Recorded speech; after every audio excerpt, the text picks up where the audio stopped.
Alrighty, man. I might as well just chat and talk and just do what I was gonna do. Alright. Hello, folks. How's it going, man? My name is MJ. MJ Ishkok again. I'm starting a YouTube channel. This thing right here. Um, I believe in this phrase, honest effort. I kind of clung on to it as I was exploring my health, and it really kind of spoke to me and what I needed, and it grew into these concepts and ideas, into these principles that I held very dear while I was learning about my health, relearning about what I needed to do in my situation. So um, I'll start from the beginning, man. Um, in my youth, in my childhood, I was a bigger kid. I was always larger. Um, I remember at 14, I started, I hopped on a scale and I was 285 pounds. Kind of freaked out, kind of worried. I didn't do anything more than that. I started playing basketball grade 9 year, going into grade 9 summer. And that summer, going into grade 10, I lost 80 pounds. It was a ridiculous amount of weight to lose. And it was from one sport. And I played every day. I ran every day. And I took it seriously. Going into grade 10, grade 11, I started lifting weights. I took the sport as seriously as I felt like I could.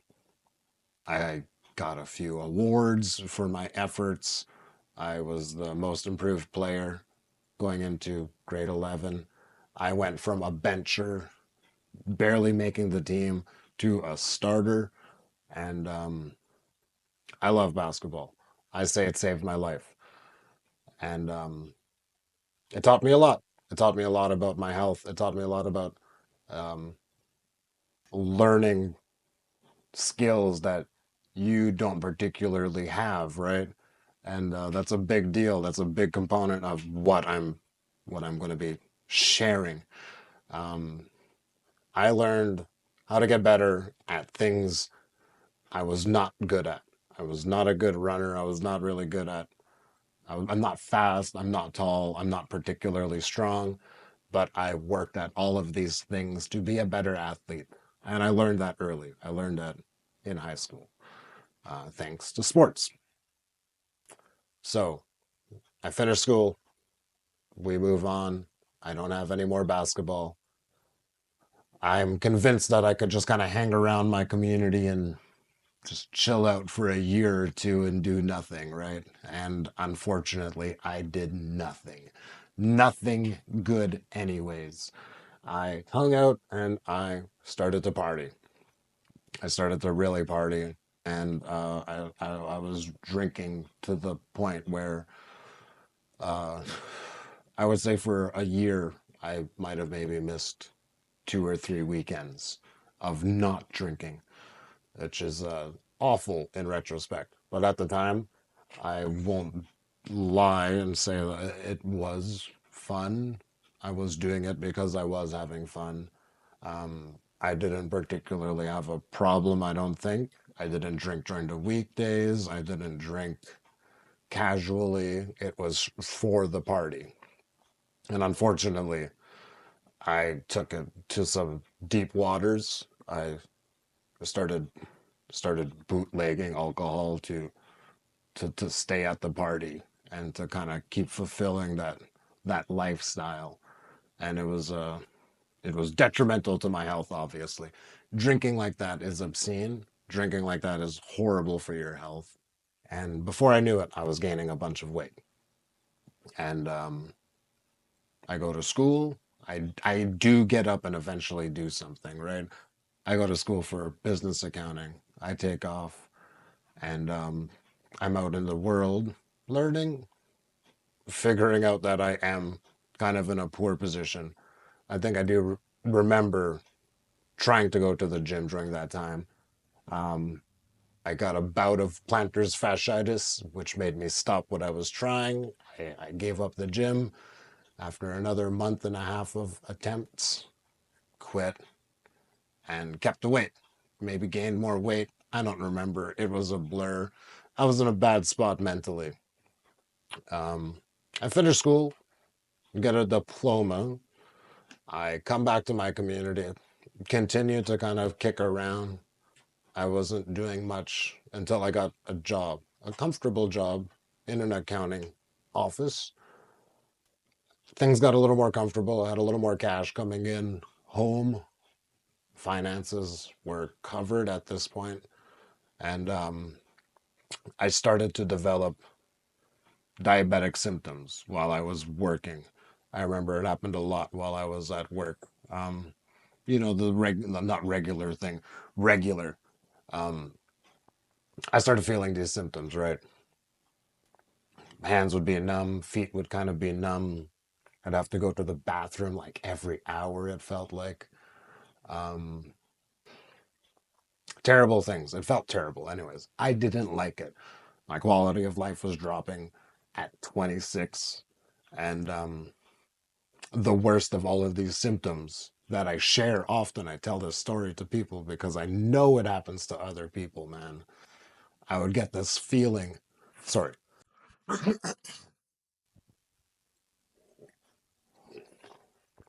I'm getting spooked talking about it. Yeah, I would get this feeling that would start in my chest. It almost felt like a hard burp or like you've swallowed something hard, right? Like a popsicle or something. Big chunk of ice cream. And I'd have this like kind of sharp pressure, painish feeling sensation. And it would start in my chest, work out through my torso, into my limbs, into my legs, and that feeling would come into my head. And then I'd start seeing stars. And I'd start seeing stars not like typical, not when you tie your shoes and stand up too quick, right? This would happen and it would last for 60 seconds. This would happen and it would last for 90 seconds. It felt like it lasted for 2 or 3 minutes sometimes. These little lights would start flashing in the corners of my eyes and reach very close into the middle of my vision. It was starting to get worse and worse as I did nothing for my health, ignoring the symptoms, ignoring the cries for help that my body was giving me. So this was happening at 26 years old. Um, I remember hopping on a scale in and around that time, and I was 285 pounds. And if I remember correctly, it was after starting to do some stuff, after starting to lose some weight. And it said I was 285 pounds. I likely was over 300 pounds at one point in my life, which is terrifying. On a BMI scale at 285 for my height, I was very close to being morbidly obese. I believe it was 315 and over for my height. Um, I would have been considered morbidly obese, which puts you in this insane category of health that I strongly, strongly recommend people to consider and try to combat, attack aggressively, because the quality of life you lose at that point, um, it's not completely noticeable, right? You can very much do a lot of the things that you were able to do, which is the trick I believe that I was playing on myself, as well as a few other things. Fear played a big role. I was in fear, I was in denial, and because I was still very capable, I didn't think I had a problem. And I'm like, I'm 26. What could go wrong with my health? It was brewing. it was happening and I could feel it and my body was crying out very loudly, in my opinion. So I did what I thought I could do. I tried a few things. Eating vegan. Eating vegan was a big thing. I actually learned quite a bit from that experience. I wouldn't say it was true vegan. It was like 80% of our meals were completely vegan, no animal byproducts. It was nice. I would eat the odd piece of meat or the odd egg. Anyways, bouncing around with these different modalities of health, different diets. I remember trying to push myself to the extreme sometimes with athletic endeavors. I would get injured often, man. 285-pound body, hard to move, hard to do things. I remember trying to do burpees, and I think I pulled something within 3 or 4 burpees. Like doing these activities that you should not be doing at that size, or at least with the prerequisite strength. Maybe I didn't have anything, so I was in a poor spot, and because I used to be an athlete, I thought I could do more. I felt like I could do more. And I couldn't, man. I had to be real. I had to be honest. That's where this whole thing kind of came crashing down. When it wasn't working, when I wasn't losing weight, when nothing I was doing seemed to work. I remember sitting around with this. I'm gonna say cognitive dissonance. I like that term. I felt it a lot at this time, and I'm like, okay, man, I'm having these conflicting ideas. What's not clicking? What's not working? What aren't I doing that I should be doing? And I remember telling myself, well, you haven't started counting your calories. You haven't truly started portioning out your food. I know you tell yourself you've tried, but you haven't actually tried, dude. You haven't actually weighed out what 30 grams of various proteins might look like.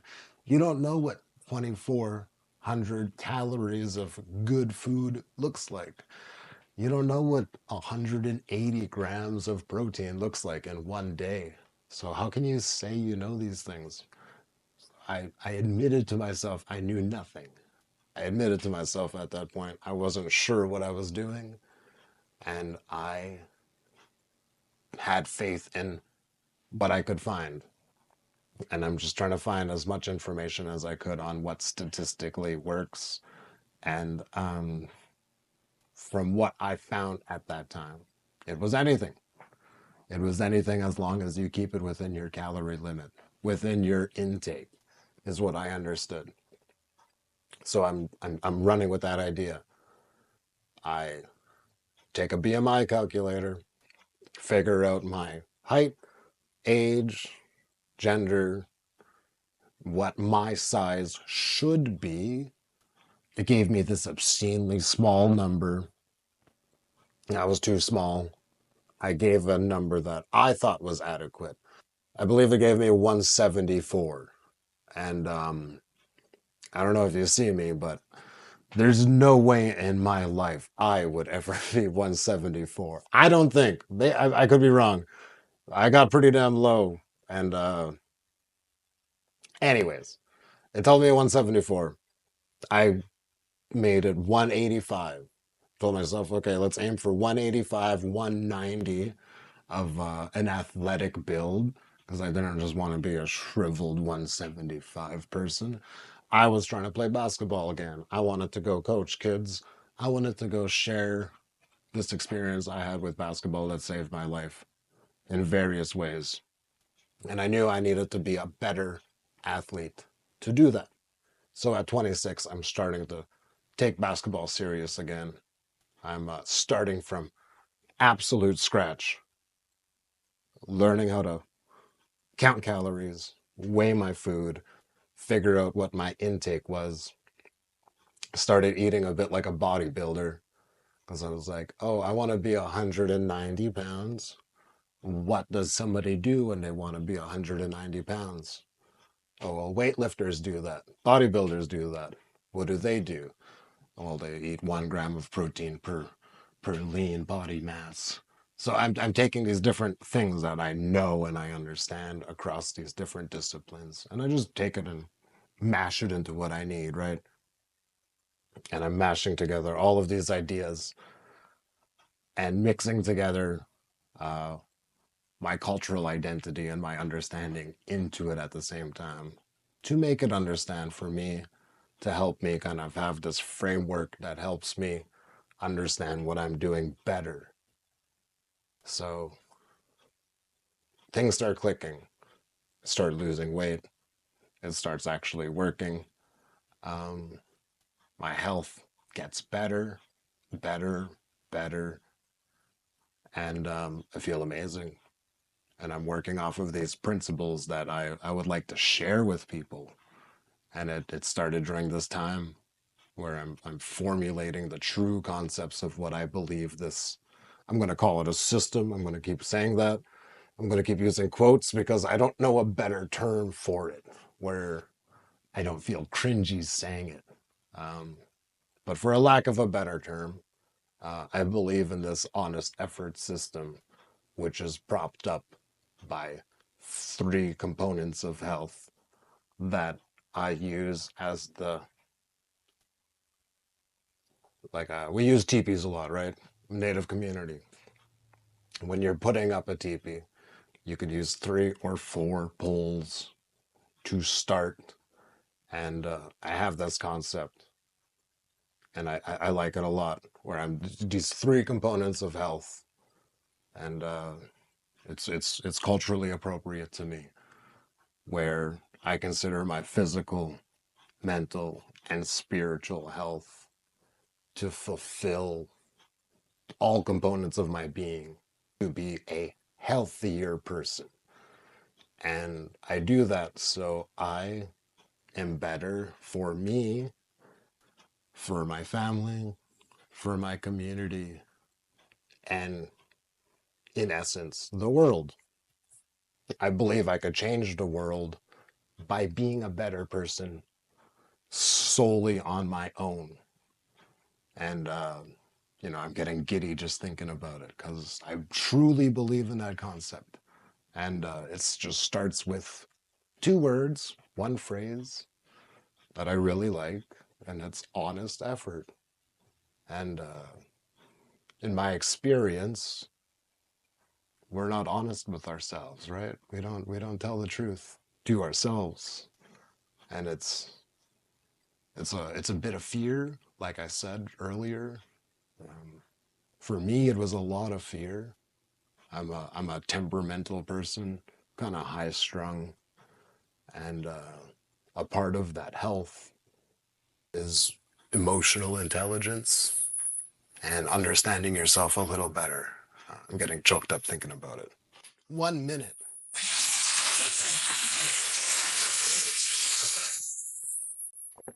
Just growing, right? Understanding you can be better by trying, and it's okay to miss. It's okay to fail. That's kind of the beautiful part about the system. It's um, it's encouraged that you try and fail.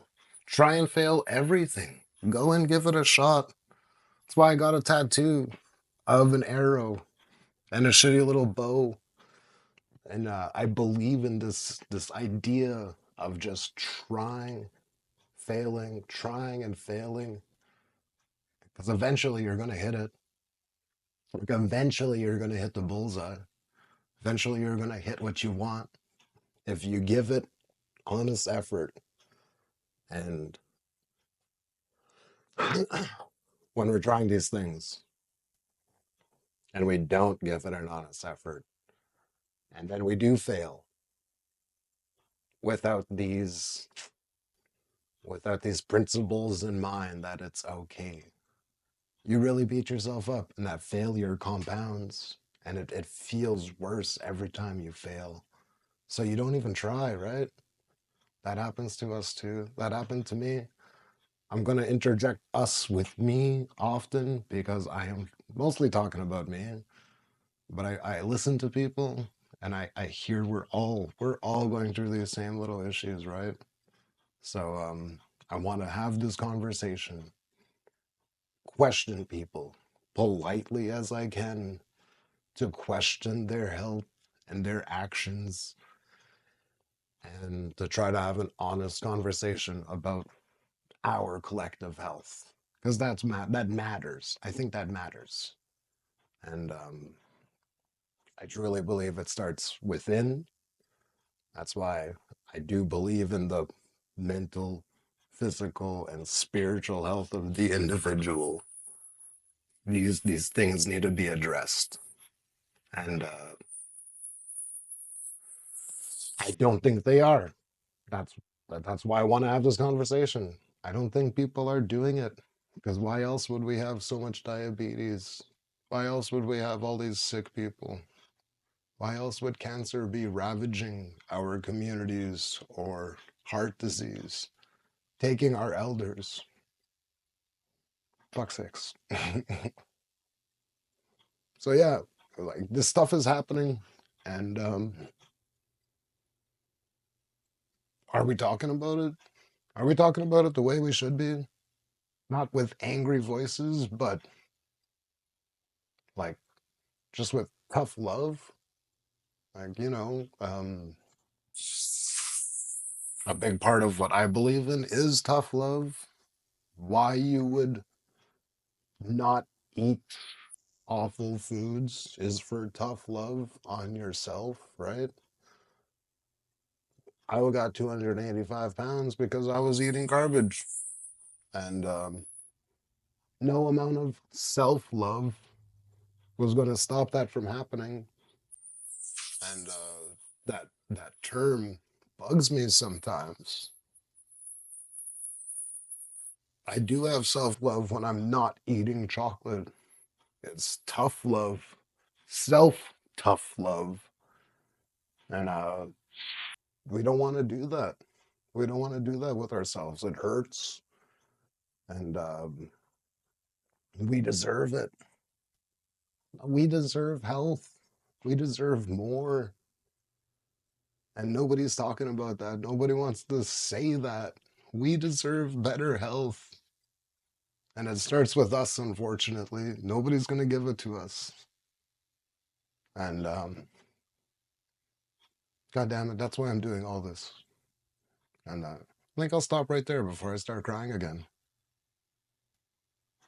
I hope you guys tune in and subscribe. I hope you guys join along and watch because I'm starting again. I'm starting from not 285 pounds, but I'm starting from behind. I I stopped exercising a bit because I was trying to start another business. I was starting some businesses.